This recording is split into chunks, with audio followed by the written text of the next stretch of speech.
کافی مختصر ہے، تو میں کوشش کروں گا کہ مختصر وقت میں جو ہے وہ آپ کے سامنے اس موضوع پر بات کروں۔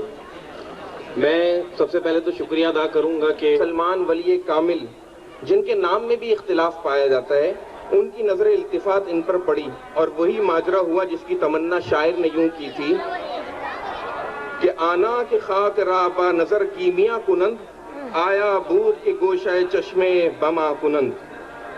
بزرگ موصوف نے اہل قافلہ کو دین حق کے اسلام کی دعوت دی، جو بحمدللہ بتوفیق الہی قبول کر لی گئی۔ وقفہ برائے اذان۔ خلق ان کے نمایاں اوصاف تھے جن کی بدولت دینی اور دنیاوی دونوں قسم کی خوب ترقی ہوئی۔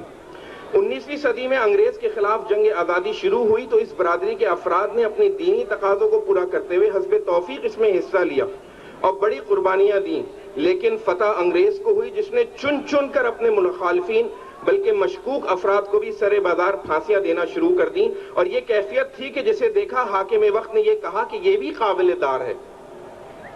اپنی نمایاں حیثیت اور اچھی شہرت کی وجہ سے پنجابی سوداگر برادری کے متعدد افراد ناپسندیدہ قرار دے کر موت کے گھاٹ اتار دیے گئے، اور بہت سے دہلی چھوڑ کر کانپور، مراد آباد، آملہ اور بریلوی وغیرہ کی طرف ہجرت کر گئے تاکہ اندھے انتقام سے بچ سکیں۔ انگریز کا اقتدار مستحکم اور امن و امان بحال ہو گیا تو ان میں سے کچھ واپس دہلی آئے، لیکن اکثریت نے مذکورہ شہروں میں مستقل سکونت اختیار کر کے کاروباری زندگی شروع کر دیا، اور وہاں بھی دہلی کی طرح کاروباری ترقی، معاشرتی نیک نامی حاصل کر کے نمایاں مقام پر فائز ہوئے۔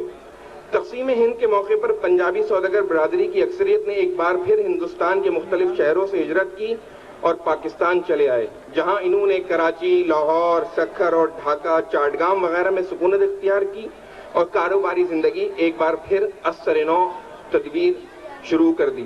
اس نئے قائم شدہ ملک میں مسائل تو بہت تھے، لیکن الحمدللہ وسائل و مواقع کی کمی نہیں تھی۔ چنانچہ دیگر لوگوں کے ساتھ ساتھ اس برادری کے افراد نے بھی اپنے تجربے اور صلاحیت کے بل بوتے پر نمایاں کارکردگی کا مظاہرہ کیا اور ترقی کی منزلیں طے کرنے لگے۔ ابھی ربع صدی پوری نہ گزری تھی کہ اپنوں کی خود غرضیوں اور غیروں کی سازشوں سے ملک کا مشرقی بازو علیحدہ ہو گیا، اور وہاں مقیم اہل برادری کے بہت بڑے مالی اور تھوڑے بہت جانی نقصان کے بعد آگ اور خون کا دریا پار کر کے مغربی پاکستان آنا پڑا۔ یہ گویا گزشتہ 5 صدیوں میں چوتھی ہجرت تھی جو اس برادری کے کچھ افراد کو کرنا پڑی۔ یہ تو تھیں زمان و مکان کے حوالے سے تاریخ برادری کی چند جھلکیاں۔ اب کچھ تذکرہ ہو جائے اس کے معاشی، معاشرتی تعلیم اور دینی احوال و قوائف کا بھی، تاکہ یہ اندازہ ہو سکے ہم ان میدانوں میں کہاں سے چل کر کہاں پہنچے ہیں اور اب سمت سفر کیا ہے، رخ سوئے منزل ہے یا نہیں۔ یہی جائزہ لینا اور مطلوبہ اصلاحات کی طرف توجہ دلانا ان گزارشات کا مقصد اول ہے، تاکہ ہم اپنی تاریخ کے جبر اور اس مقولے کے زد سے بچ سکیں کہ تاریخ کا سب سے بڑا سبق یہ ہوتا ہے کہ لوگ تاریخ سے سبق حاصل نہیں کرتے۔ معاشی حوالے سے میں گفتگو کروں گا۔ معاشی حوالے سے کیفیت یہ ہے کہ ایک بڑی اکثریت آج بھی اپنے آبائی پیشے تجارت سے وابستہ ہے۔ وقت کے ساتھ ساتھ ظہور پذیر ہونے والی بہت سی تبدیلیوں کو ہم نے اپنا لیا ہے۔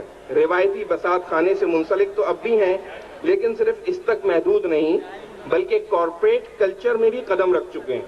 تجارت کے علاوہ صنعت، بیوروکریسی اور پروفیشنلزم کے میدانوں میں بھی اپنی صلاحیتوں کا اظہار کیا گیا ہے، اور الحمدللہ آج ہمارے گزشتہ کل سے بہتر ہے۔ لیکن واقع اور امکانات کے بہت سے امریکہ ہیں جن کو دریافت ابھی تک نہیں کیا گیا ہے۔ دنیا کی تیزی سے بدلتے ہوئے حالات اور ان میں اقتصادیات کے نت نئے تقاضے ہماری ہمت و صلاحیت کے لیے چیلنج کی حیثیت اختیار کر چکے ہیں۔ بات کرتے ہیں معاشرتی احوال کی۔ معاشرتی حال یہ ہے کہ ہمارے بود و باش کے طریقے، خور و نوش کے آداب اور تقریبات کے انداز جزوی طور پر ہی صحیح لیکن بتدریج کافی تبدیل ہو چکے ہیں۔ من جملہ دیگر وجوہ کی ایک وجہ معاشری بہتری بھی ہے۔ کم رقبے کے پختہ مکانوں سے نکل کر وسیع رہائش گاہوں سے منتقلی سے دوسری تبدیلیوں کے ساتھ ایک بڑا نقصان یہ ہوا کہ محلہ داری کی ایک رسم تھی، جیسے مفید روایت جو ہے وہ کمزور ہوتی چلی گئی۔ میل، محبت، ہمدردی، شادی غمی میں شرکت اپنی روح سے دور ہو کر رسمی سی رہ گئی ہے۔